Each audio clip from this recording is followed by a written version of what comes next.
नमस्कार दोस्तों।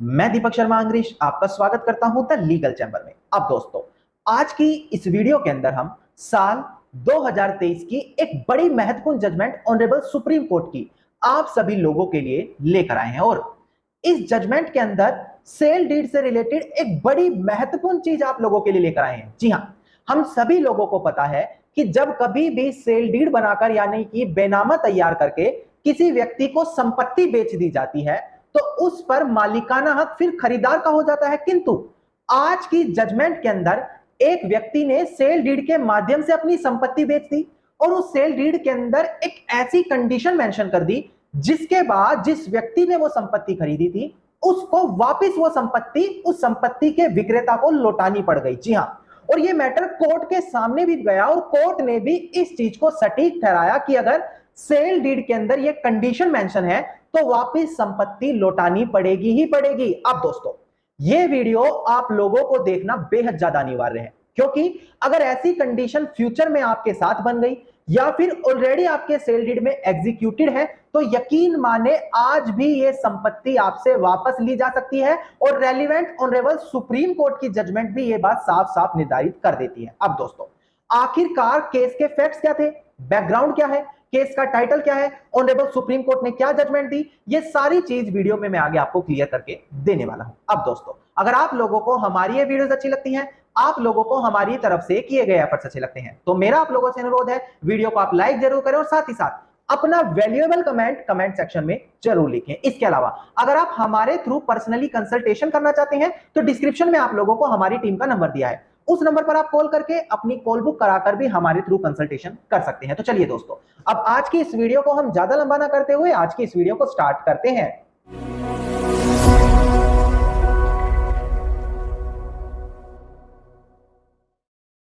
अब देखिए दोस्तों, सबसे पहले वीडियो की स्टार्टिंग में आप लोगों को एक इंपॉर्टेंट कंसेप्ट ही क्लियर कर दिया जाए। देखिए, जब कभी भी संपत्ति को ट्रांसफर करने की बात आती है तो अनेकों माध्यम वहां पर होते हैं, जैसे कि गिफ्ट डीड हो गया, विल वसीयत हो गया, रिलीज डीड हो गया, रेलिंक्विशमेंट डीड हो गया।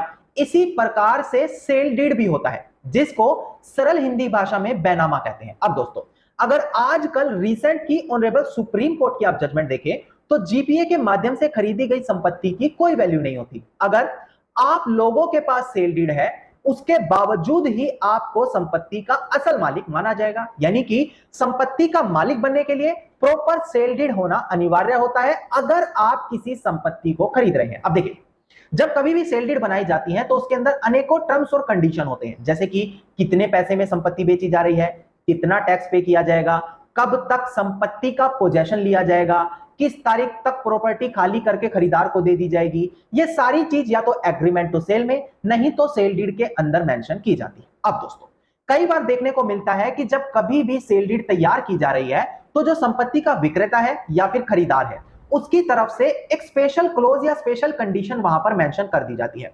और आज की जजमेंट में भी ये स्पेशल कंडीशन मेंशन की गई थी जिसके तहत संपत्ति बेच तो दी गई किंतु कुछ समय बाद उतने ही दामों में वो संपत्ति वापस खरीदने की बात की गई थी और ये कंडीशन वहां पर मेंशन कर दी गई। अब जब दोबारा से उस संपत्ति को वापस खरीदने की बात आई तो यहां पर जो संपत्ति का मालिक बनकर बैठा था उसने मना कर दिया कि अब तो इसका मालिक मैं हूं, मैं इस तरीके से आपको संपत्ति नहीं बेचूंगा। अब देखिए दोस्तों, यहां पर मैं आपको क्लियर करता हूं कि आखिरकार केस टाइटल क्या था, केस के फैक्ट्स और बैकग्राउंड क्या था, आखिरी में ऑनरेबल सुप्रीम कोर्ट ने ऑब्जर्वेशन करने के बाद क्या जजमेंट दी वो भी मैं आपको क्लियर करूंगा। अब देखिएगा दोस्तों, सबसे पहले डिस्प्ले पर आपको केस टाइटल साफ साफ दिखाई दे रहा होगा, ध्यान दीजिएगा। केस टाइटल है हमारा इंदिरा देवी जो प्रेजेंट केस में अपीलियंट है versus Veena Gupta and others जो प्रेजेंट केस में रिस्पोंडेंट है। इसका सिविल अपील नंबर देखिएगा 9833 ऑफ 2014 और डेट ऑफ जजमेंट है दोस्तों 4 जुलाई साल 2023, यानी कि इसी मंथ की इसी ईयर की लेटेस्ट जजमेंट मैं आप लोगों के लिए लेकर आया हूं। अगर आप मेरे चैनल से रेगुलरली जुड़े हैं तो आप जानते होंगे जितनी भी जजमेंट लाता हूं मैं लेटेस्ट आप लोगों के लिए लाता हूं ताकि एक दिन में मात्र आपके 10 मिनट लेते हुए आपको सभी लॉ से रिलेटेड अपडेट्स मैं प्रोवाइड करा सकूं। अब देखिए, केस के फैक्ट्स और बैकग्राउंड में आपको क्लियर कर देता हूं।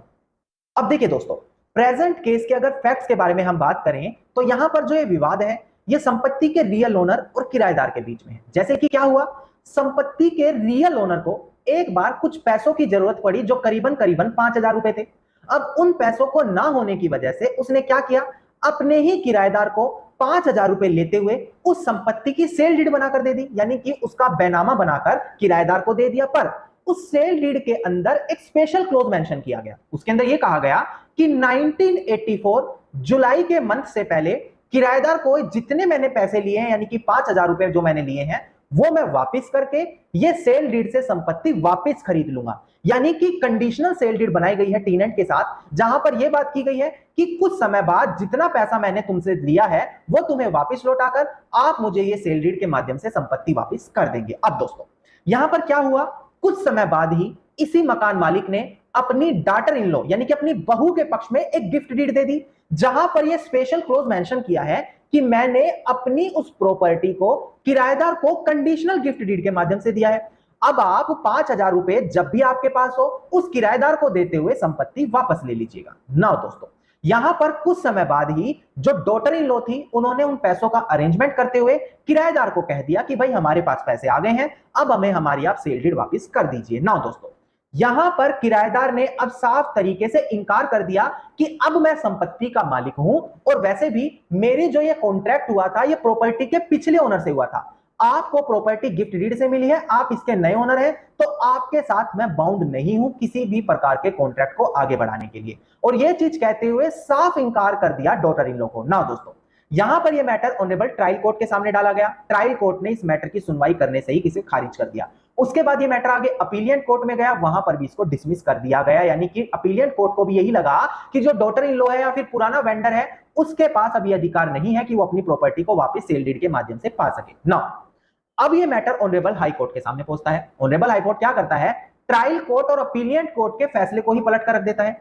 हाई कोर्ट का कहना है कि आज भी वेंडर यह अधिकार रखता है कि वो उस सेल डीड के अंदर मेंशन की गई कंडीशनल क्लोज के हिसाब से उस प्रॉपर्टी को वापस सेल डीड के माध्यम से खरीद सकता है, क्योंकि यह कॉन्ट्रैक्ट दोनों पार्टियों के बीच में हुआ था। और ऐसी कंडीशन में जिसने संपत्ति को खरीदा है, जो टीनेंट है, वो आज भी बाउंड है उस कॉन्ट्रैक्ट के अंदर, और उसको वो प्रॉपर्टी अब वापस लौटानी पड़ेगी ही पड़ेगी ना। दोस्तों इस चीज से परेशान होकर टीनेंट आगे ऑनरेबल सुप्रीम कोर्ट का दरवाजा खटखटाता है। अब आपको ध्यान देना है कि ऑनरेबल सुप्रीम कोर्ट के सामने क्या ऑब्जर्वेशन आती है और ऑनरेबल सुप्रीम कोर्ट ने अपने महत्वपूर्ण फैसले में क्या क्लैरिफिकेशन दी। अब देखिए दोस्तों, यहां पर ऑनरेबल सुप्रीम कोर्ट के सामने ये मैटर पहुंचता है।